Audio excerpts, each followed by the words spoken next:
दोस्तों नमस्कार, मैं मनोज कुमार शर्मा एक बार फिर बीच में लेकर के आपके बीच वो खबर जो खबर आप शायद सुनना चाहते हैं। ऐसे पत्रकारों की कहानियां, ऐसे भड़वों की कहानियां जिनको सोशल मीडिया पर भड़वा भी बोला जाता है, कौवा भी बोला जाता है।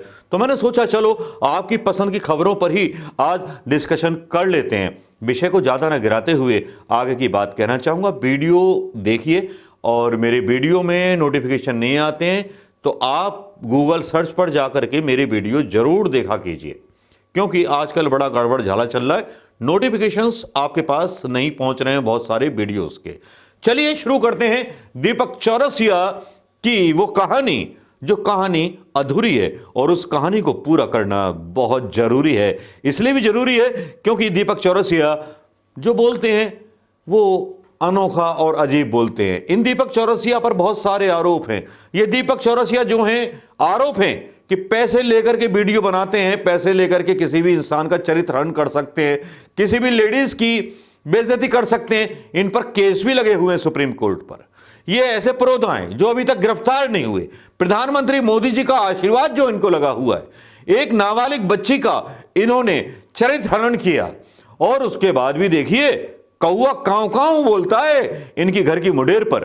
लेकिन आज दीपक चौरसिया का मुंह काला हो गया।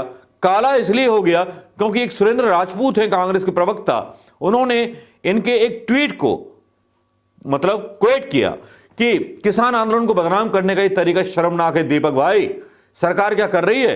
पाकिस्तान से कैसे कोई आ पा रहा है? इतनी कमजोर हो गई है मोदी सरकार की हमारे देश में पाकिस्तान से खुली घुसपैठ शुरू हो गई। आपके कथानुसार ये ट्वीट मैं यहां डालना चाहूंगा दोस्तों, जो कोड करके डाला गया दीपक चौरसिया को।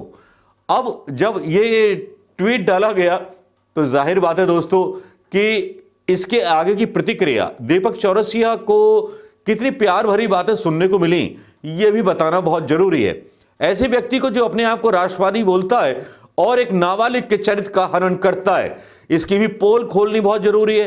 क्योंकि यह भी मामा मारीच है भगवान राम का, जो भेष बदल के स्वर्ण हिरण बनकर के घूमता था। तो इस पर भी एक बार बात तो की जानी चाहिए। ऐसे दोगले व्यक्ति पर जो पैसे के लिए कुछ भी कर सकता है, राष्ट्र के साथ खेल सकता है, राष्ट्र प्रेम के साथ खेल सकता है, तो ऐसे पैसे कमाने वाले, देश को बेचने वाले व्यक्ति पर बात क्यों ना की जाए। दोस्तों देखिए, ट्वीट बताना शुरू करता हूं। अर्चना सिंह लिखती हैं, देश का खुफिया विभाग। पहले दीपक चौरसिया लिखते हैं, किसान आंदोलन में पाक आतंकी संगठन लश्करे तैयबा से संबंध रखने वाले संदिग्ध भी शामिल हो गए। इंटेलिजेंस सतर्क हो गई है। पहले तो दारू पी करके वो अपनी डिबेट करता है, आधा नशे में रहता है या भांग पी के आता है दीपक चौरसिया, मुझे नहीं पता। लेकिन अब इनके इस सवाल के जवाब में अर्चना सिंह जवाब देती है, देश का खुफिया विभाग इतना कमजोर हो चुका है कि न्यूज चैनल पर बैठ करके चौरसिया कह रहे हैं कि इंटेलिजेंस सतर्क रहे। गृह मंत्रालय क्या कर रहा है? IB राज जैसी खुफिया एजेंसियां क्या कर रही हैं? यह दंगाई पत्रकार है, दंगा भड़काने की तनख्वाह ले रहे हैं। भाई अब दूसरा आता है जामाल कासर साहब का। सरकार किसान की बात सुनने और उसका समाधान करने के लिए मीटिंग बुलाती है, केवल अपनी बात किसानों को समझाने के लिए। किसान पर ध्यान दो दीपक चौरसिया साहब, थोड़ा सा सुधर जाओ। आशान खान साहब बोलते हैं, तुम पकड़ लो जाकर के ड्रोन कौवे। पाकिस्तान लश्कर बाप है क्या तुम्हारे? ये सब अरे दल्ले कुछ तो शर्म कर लेता।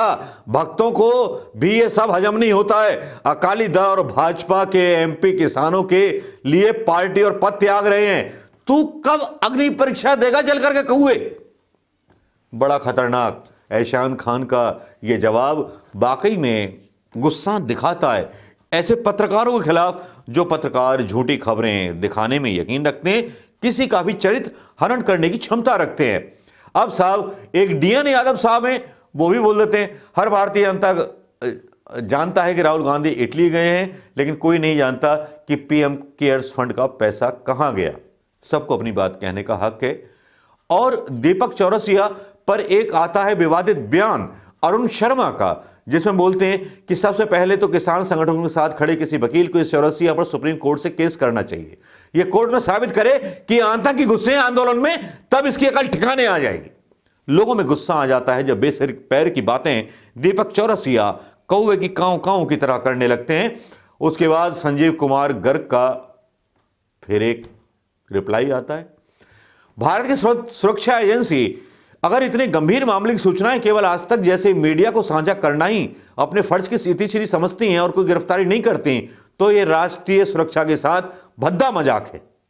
और यदि यह फेक न्यूज आज तक द्वारा फैलाई जा रही है या दीपक चौरसिया के द्वारा फैलाई जा रही है, तो यह पूरे देश का भद्दा मजाक है मीडिया का। फिर बोलते हैं अर्णब गोस्वामी को उन्होंने केज में दिखाया हुआ है, पिछली बार मुल्ले सामने थे तो टोटका चल गया, इस बार मुल्ले भी नहीं है तो इस बार भेड़िए खून पीने के लिए सामने आ गए हैं।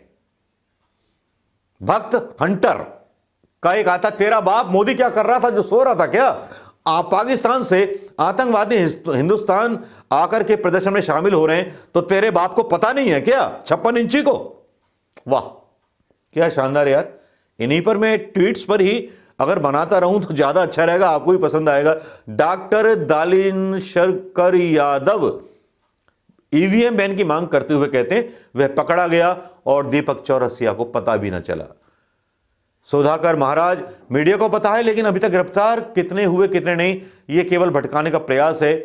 अजय कुमार खेमखा बोलते हैं इंटेलिजेंस अगर इतना ही अच्छा है तो देवेंद्र सिंह आतंकवादी को दिल्ली कैसे लेके जा रहा था? 300 किलो आरडीएक्स तो कश्मीर में कैसे आया और 40 सैनिक कैसे मरे? उसकी खबर इंटेलिजेंस को नहीं थी, लेकिन किसान आंदोलन में आ गए, दीपक चौरसिया को पता चल गया। और मुकेश गुप्ता लिखते हैं आतंकियों के साथ गोदी मीडिया पत्रकार का क्या संबंध है? उसके बैंक खातों की और सारी सिमों की जांच की जानी चाहिए।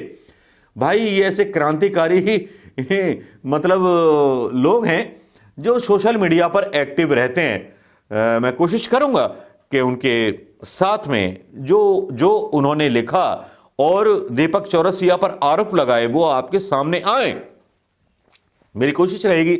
लेकिन अब सवाल मेरे दीपक चौरसिया से। दीपक चौरसिया साहब, सवाल नंबर 1 कि आपको कैसे पता चला कि इंटेलिजेंस फेल हो गया है हिंदुस्तान का? आप मोदी जी के इंटेलिजेंस को गाली दे रहे, आप अपने ही सूत्रों के द्वारा बता रहे हैं कि लश्कर तैयबा के लोग आ गए हैं, तो इसका मतलब यह है कि आप देश को भरमा रहे हैं, यानी इंटेलिजेंस से ऊपर आप हैं। या प्रधानमंत्री मोदी जी ने आपको बताया या अमित शाह साहब ने आपको बताया? तो दीपक चौरसिया जरा सा इस बात का स्पष्टीकरण दे दीजिए, कोई सबूत दे दीजिए। नेशनल मीडिया पर जो भी आप बहस चलाते हैं वो बेवकूफाना बहस चलाते हैं, लेकिन सबूत कोई नहीं होता आपके पास। तो आज मैंने सोच लिया कि आपको पिछवाड़ा ठोकूंगा, तो आज ठोकने से जब ट्विटर पर नहीं मान रहे लोग तो मैं कैसे चुप जाऊंगा? तो अगर आतंकवादी शामिल हो गए किसान आंदोलन में, किसान आंदोलन को आतंकवादी कहा जा रहा है आपके द्वारा, श्री श्रेष्ठ पत्रकार दीपक चौरसिया जो सफाई देते हैं मैं आज भी पत्रकार हूं, कौए तुझे लोग बोलते हैं कौआ, तो ये बता एक नाबालिग लड़की का तूने अपने चैनल पर लाइव बलात्कार किया था शब्दों का, उस पर जवाब देगा जिसके खिलाफ तेरे खिलाफ वारंट जारी हो चुके हैं और मोदी ने तुझे बचा रखा है? क्या ये उसी का पे कर रहा है सब कुछ? मोदी सरकार को खबर नहीं है, इंटेलिजेंस को खबर नहीं है, तेरे पास खबर है? शर्म कर, डूब मर अपने पेशाब में, तेरे बच्चे तुझसे हिसाब मांगेंगे अपनी आजादी का। हद हो गई। ऐसे पत्रकारों पर थूकना चाहिए या मूतना चाहिए दोस्तों, आप तय करिए। नमस्कार, जय हिंद दोस्तों।